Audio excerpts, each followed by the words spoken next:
может, не надо? Надо, вы же хотите. Не, я туда не полезу. О, Господи. Уфимское подземелье. Правда ли, что под городом целая сеть заброшенных тоннелей? Закладывался пороховой заряд и откалывалась часть породы. Кирка, кувалда и железная дорога на глубине. Что добывали в уфимских штольнях и как они выглядят сейчас? Лечь. А как вылезать потом? Так же.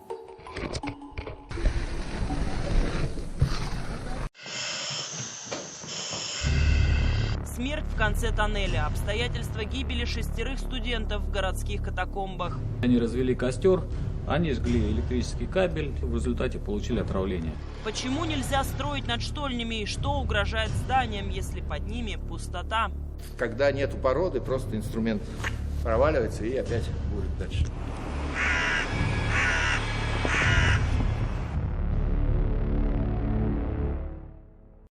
Самое опасное место в пещере – это входная часть. Вот здесь сразу за этой глыбой пустота. То есть эта глыба висит ни на чем. После такого напутствия спускаться в подземелье особенно жутко. Мысль о том, что вход может обвалиться за твоей спиной, не самая приятная. Но рядом опытные спасатели, один из самых известных спелеологов республики Юрий Соколов. Сегодня они наши проводники по уфимским штольням, заброшенным горным выработкам, которым почти 200 лет. Это со времен добычи здесь гипса. Вот видите, мощные такие анкера туда вбиты. Все ржавое. Поначалу даже не верится. Здесь под землей огромный рукотворный лабиринт, целая сеть подземных улиц и коридоров. И все это в Уфе. Общая протяженность только одной этой выработки более 2,5 километров. Существует даже ее карта, составленная спелеологами. Это знаменитая Дудкинская штольня, которая получила свое имя по названию деревни неподалеку. Катакомбы уходят вглубь крутого склона реки Уфы в районе ВДНХ.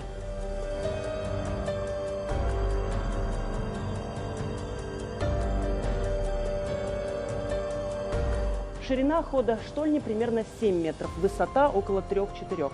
Практически такой подземный проспект. Местами встречаются специальные крепи, которые поддерживают потолок и стоят здесь со времен начала разработки штольни. Кое-где можно найти остатки железнодорожных путей, по которым перевозили вагонетки с гипсом. А вот здесь, например, до сих пор лежит фрагмент вентиляционной системы начала 20 века. Горную породу гипс или по-другому алебастр на этом склоне начали добывать примерно в середине 19 века. Необработанный камень использовали в строительстве, закладывали в фундаменты в стены домов, мастили улицы. Кроме того, после дробления и обжига в специальных печах гипс использовали в медицине и в искусстве. Например, украшали здания, популярные в то время лепниной. Историкам удалось восстановить удивительные записи уфимского учителя Михаила Сомова. В 1864 году он подробно описывает геологию Уфы, например, карстовые провалы, которые случались здесь уже в то время, а также упоминает о добыче алебастра. В возвышенных местах почва каменистая, в которой добывается плитный известняк, употребляемый для фундаментов и мощения улиц. Из глины приготовляются здесь кирпичи и простая глиняная посуда. Лучшая известь добывается из алебастра, который встречается по берегу Белой. Вот здесь вот стояли отжиговые печи, отжигали его тут, и потом вагонетками по распадку поднимали на ВДНХ.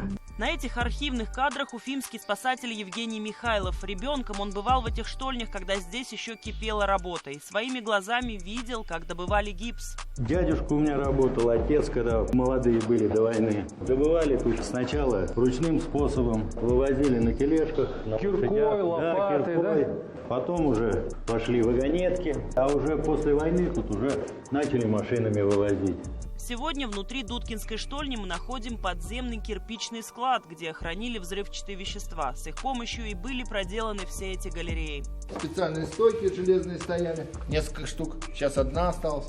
На них, видимо, хранились ящики со всякими взрывчатыми веществами. Бурились шпуры в породе. Вот 3 штуки мы видим здесь насквозь. Закладывался пороховой заряд и откалывалась часть породы. Всего под Уфой, по некоторым данным, было около 20 штолен на склонах обеих рек. Но в советские годы добычу гипса свернули, входы в штольни засыпали. И сегодня известны только 5 из них. Все они в заброшенном состоянии и не рекомендуются для посещения. Это трещина бортового отпора называется, или разгрузки по-другому. По ней гора съезжает вниз. Так что этот вход скоро будет разрушен просто. Серьезную угрозу для жизни представляют обвалы. Гипс – хрупкая порода, которая легко размывается водой. Старые деревянные крепи давно сгнили и ломаются под тяжестью горной породы. Вот, например, огромное бревно высохло настолько, что его легко поднимает один человек. Смотрите, как покрывается это все грибами, плесенью по-другому, и потом разрушается, соответственно. И вот горное давление, да, скоро здесь произойдет обвальчик. По всему этому коридору стояли эти столбы. Они все просто сгнили уже, рухнули. Первый обвал случился здесь еще в 50-е и, говорят, даже завалил 2 рабочих. Эта глыба земли, по сути, закупорила основной ход, который ранее использовался как вентиляционный. Осталась лишь узкая щель. Единственный путь в штольню теперь ведет через нее. Здесь приходится пройти и нам. А может, не надо? Надо, вы же хотите. Лёд, не хотят уже. Что-то где? Не, я туда не полезу. Идемте. Вы же со спасателем. О, Господи. Сейчас. Вот эту левую стенку трогать нельзя. Все, спасибо. С этим местом связана и трагедия, которая случилась здесь в 1983 году. В штольне погибли 6 студентов автотранспортного колледжа. В архиве Уфимского поисково-спасательного отряда нам удалось найти реальные кадры тех событий. Парни забрались под землю без специальной подготовки, не зная базовых правил поведения в пещерах, развели костер и отравились угарным газом. Ну вот, видно место, возможно, даже это те самые бревна. Они развели костер, они жгли электрический кабель и все, что горит, и в результате получили отравление продуктами горения. Сергею Буеву тогда было всего 17. Он еще учился на спасателя, и к поисковым работам в штольне его не допустили. Но видел снаружи, как выносили тела. Для него это стало первым столь серьезным ЧП. Вот здесь, возле старого обвала 50-х годов, спасатели нашли сначала каску, а затем и тело одного из 6 студентов. Он сумел пробраться к выходу дальше всех, но преодолеть вот эту насыпь уже не хватило сил. Во время поисковой операции в штольне едва не погибли даже опытные спасатели. Противогазы, в которых они работали, не защищали от угарного газа, рассказывает Вячеслав Климец, в те годы руководитель Башкирской контрольно-спасательной службы. Когда почувствовали вот эти симптомы отравления, было просто страшно. Вот я помню, когда мы нашли уже 6-го погибшего, мы загрузили на носилки, только подняли носилки, и когда нагрузка пошла, я вот лично себя почувствовал, что я поплыл. И рядом со мной коллега вот, Володя Тихонов: ой, я тоже, что-то мне плохо. Потом Серега там тоже плохо. Ну, в общем, все 5 человек поняли, что мы отравились, и быстро-быстро, держась друг за друга, пошли на выход. Вынести тела студентов удалось только с помощью специальных аппаратов со сжатым воздухом. Похожая история совсем недавно, в декабре 2020-го, случилась в Самаре. Там под городом еще более протяженная сеть штолен, и в одной из них начался пожар. В это время внутри находились люди. Спасатели вовремя успели добраться до них и вывели на поверхность через густой дым. В аппаратах автономного дыхания пошли, начали их искать. Вывели их потом, там благополучно все закончилось, только из-за того, что дым по штольне не добрался до того места, где они ночевали. Они ночевали там, и они пришли, там не было дыма, но к ним он уже подбирался, там буквально через час-два, там уже возле их лагеря был. А те лежали, спокойно спали, даже не в курсе были, что там происходит. Спасатели подчеркивают, посещать штольни можно только в сопровождении профессионалов. Угроза обвалов растет с каждым годом. Последний, самый крупный, случился в Дудкинской штольне 2 года назад. Это самый грандиозный обвал. Он 3 штрека завалил. Самое главное, что тут спровоцировало, это землетрясение 2018 года, ноября месяца. Потом он продолжился. Сваи начали бить на поверхности земли под строительство. И за счет этих сотрясений прошла 2-я волна обвала. Кстати, строить прямо над штольнями нельзя, говорят геологи, поскольку эти искусственные подземные пустоты провоцируют движение горных пород, провалы и оползни на поверхности, что грозит самим зданиям. А история о том, как у строителей проваливались инструменты под землю, отнюдь не байки, и на потолке штольни есть доказательства. Для изыскания пород под строительство здесь будет скважина. Вот выход одной из скважин, вот он, дырочка, пожалуйста, наверху. Произошел провал инструмента. И мы ее быстро очень нашли, вычислили. Когда нету породы, просто инструмент проваливается и опять будет дальше. Фрагмент гипса из пробуренной скважины теперь хранится в музее детского турклуба. Здесь готовят будущих спелеологов, геологов. Дети занимаются спортивным туризмом. Для них уфимские штольни – это возможность отработать навыки ориентирования и технику безопасности под землей.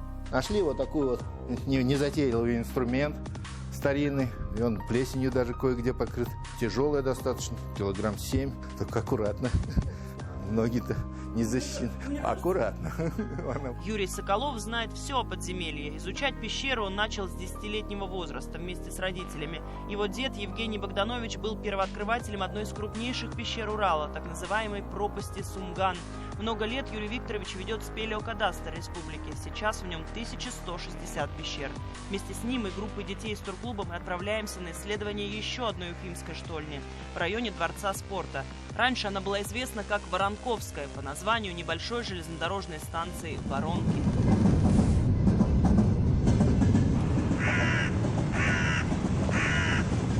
Единственный вход в штольню очень узкий, напоминает кроличью нору из мультфильма об Алисе. Сначала боишься в ней застрять, а затем провалиться в неизвестность. Я не пролезу. Пролезешь, надо лечь полностью. Не боком, а... Лечь. А как вылезать потом? Так же, на спину ложишься, ногами по потолку.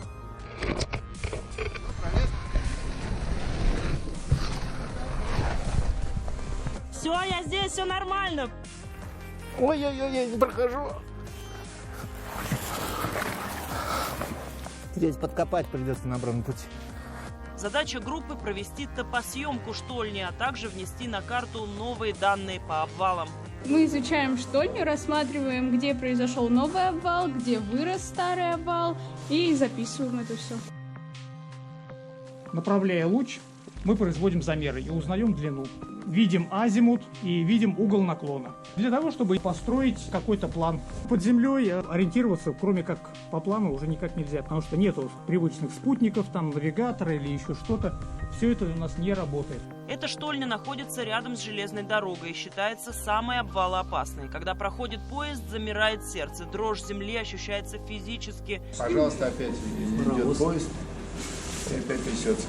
Спелеологи обращают внимание на большое количество свежих обвалов и указывают на крайне опасные места. Вот посмотрите, что над вами. Вы в самом опасном месте стоите. Ё-моё, подождите. Вот видите, отслойка идет маленькая, а тут побольше, видите, уже выгиб пошел. И все это валится. Вот летучая мышь висит, пожалуйста. Вау. Спит себе, никто ее не трогает. Не без труда выбравшись из штольни, отправляемся к еще одному подземному сооружению неподалеку. Вся территория вокруг буквально усеяна карстовыми воронками, которые растут под воздействием подземных вод. Инженеры попытались отвести их от железной дороги. Железную дорогу надо как-то защищать. Решили пробить ход в соседний овраг. Начали долбить его, но не заладилось что-то опять. Решили сделать следующее сооружение, вот это вот. Перехватили ручей шахтой 20-метровой и вывели всю воду за территорию железной дороги с той стороны. Первый неудавшийся тоннель теперь заброшен. Он тянется сквозь гору примерно на 100 метров в длину и заканчивается тупиком. Стены покрывают ковры из плесени с причудливыми узорами. После того, как уфимские штольни закрыли, в одной из них разместили объект гражданской обороны. И хотя сейчас он уже не действует, нас все же попросили не указывать его местоположение. Здесь, прямо внутри горы, трехэтажное подземное здание. В одной из комнат план Уфы на стене, где-то хаотично разбросанные ящики, противогазы. Многие уфимцы еще помнят, как в советские годы сюда заезжали грузовики с продовольствием. Кузов одного из них так и остался здесь. Вот он, до сих пор загруженный каким-то зеленоватым порошком. А еще ржавый автобус, который остановился навсегда на одной из подземных улиц. Многие из них, кстати, заполнены водой. В принципе, наши штольни – это прекрасные экскурсионные объекты. Можно делать практически хорошие объекты типа Кунгурской пещеры, но с наполнением другим, историческим, геологическим. Должен быть хозяин у штольни, должен быть грамотный гид и должен водить их только там, где безопасно. Входы в штольни закрывали и засыпали уже много раз, но диггеры-любители срезают решетки, разбирают кладку и раскапывают новые ходы. Подземелье всегда будет манить любопытных, но из бесхозных объектов, опасных для жизни, их можно превратить в официальные туристические маршруты, считают спелеологи. Конечно, после надежного укрепления. Уфимские штольни достойны того, чтобы получить статус памятника истории.